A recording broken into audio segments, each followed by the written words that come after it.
Alright, good morning mga ka-tracker. Welcome sa ating YouTube channel. This is Tracker Moto. For today's vlog ay meron tayo ditong unit na fully reconditioned Japan surplus truck. Pero bago yan ay mag-subscribe muna kayo at paki-like tong video. So itong unit ay Fuso Canter 4-wheelers, naka close van aluminum. Ayan, silipin natin. Color white, pinturado. Ayan, may plaka na, nakarehistro.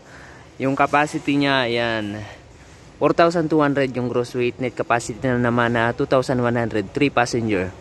Ayan po, color white, complete electrical lights and accessories. Ayan.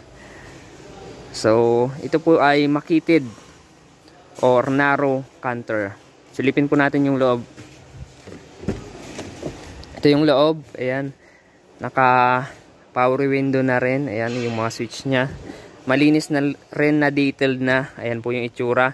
Ayan, naka-upholstery yung mga upuan, passenger and driver seat chair. Ito yung dashboard, converted. Ayan po, converted na.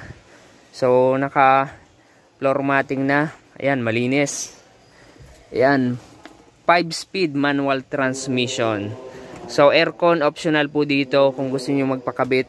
So kakabitan lang ng linya, functional na yan. So kung hindi naman kailangan, kung hindi niyo naman gusto, pwede namang wala. So ayan po. Ayan, kompleto yan, accessories. Tingnan nyo. Fully detailed. Ayan, napakaganda. Sa mga gulong, itong unit na to nakakabit siya na gulong 205 by 80 R16 na ayan, tubeless. Ayan, naka-tubeless po siya. 6 studs. Ayan, ito po ay maliliit na stud kasi 4-wheeler lang to.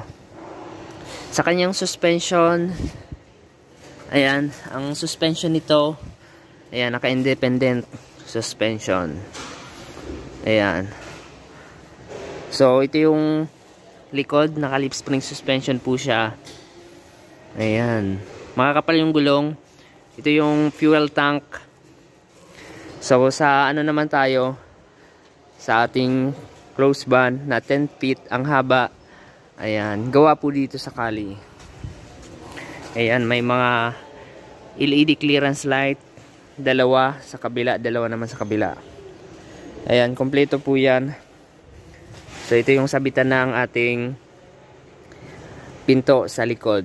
Ayan, ito po yung likod. Ayan, may grill yung tail light. Ayan, checkered. Tapos ayan, may cover yung lock ng ating close van na pinto. Silipin natin yung loob para makita nyo. Ayan, kailangan pala kung ano, buksan dito sa loob. Ayan, ito yung loob. Ayan, may panel na plywood. Ayan, ceiling naka plywood, side to side plywood, tapos naka checkered na, ayan, steel flooring na checkered. Ayan po yung itsura. Lock na natin. Ayan. So ayan, pakaganda mga katracker. Tingnan nyo. Ayan, nandito yung reserbang gulong. Ayan, nakikita nyo. Standard toolbox, original sa unit, stock. Ayan yung gulong natin. Meron siyang 24 volts na Motolite Champion. Ayan, 3SM yung battery. Brand new na yan. Ayan, silipin natin yung driver side. Ito yung driver side. Silipin natin yung odo. Ayan, gumagana yung radyo. Ang odo nito mababa lang. Ayan. Ayan, hindi lang makita. Buksan natin. Ayan, yung odo.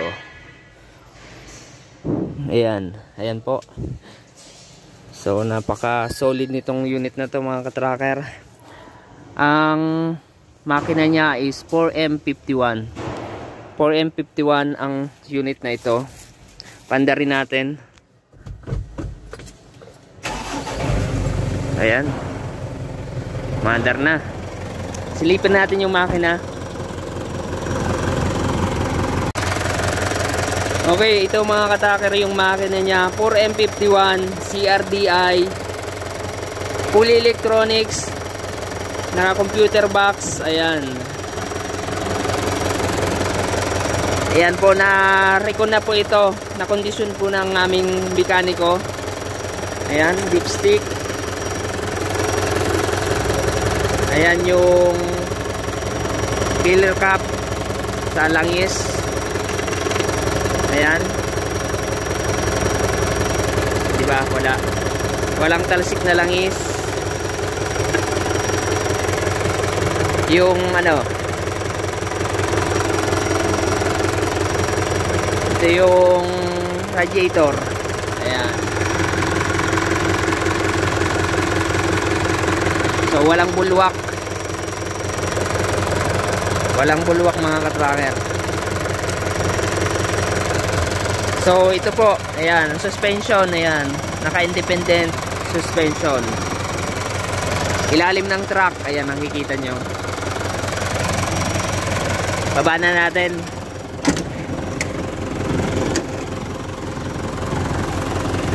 Ayan, umaandar na. So, yan ang mga ka-tracker, nakita nyo na yung andar ng makina. Patay na natin. Ayan, di ba? Solid tong unit na to. Nakabukas yung ilaw, patay muna natin.